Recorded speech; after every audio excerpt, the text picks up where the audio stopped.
Hello friends, welcome to C# Intermediate to Advanced tutorial. In this video, we will get a quick review of timer as well as EventLogger component.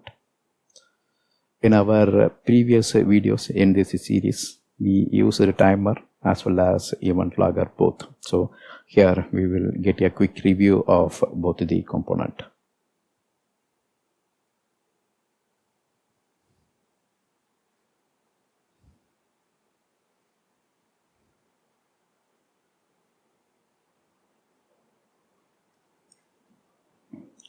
So the EventLog class, which exists in the system.diagnosis namespace, helps to write EventLogger entry.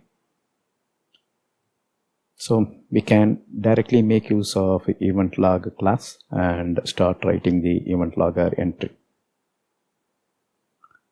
So the method what we will use is write entry.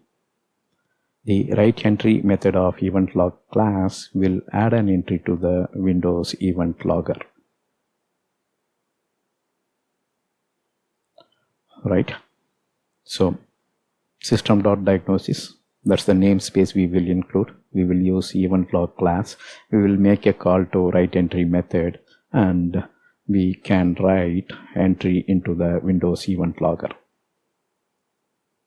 We will write sample EventLog entries when our service runs. So there is a start button right in the Windows control panel. I mean in the service.msc.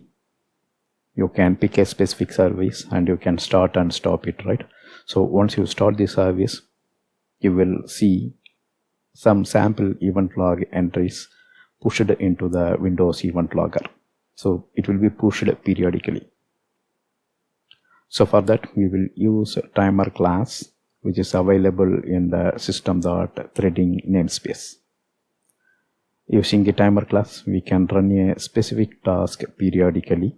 Here our specific task will be writing the EventLog entries. That means the timer class will make use of EventLog component, then keep on adding entries into the EventLogger. Using the change method of timer, we can start and stop the timer. So we know this already.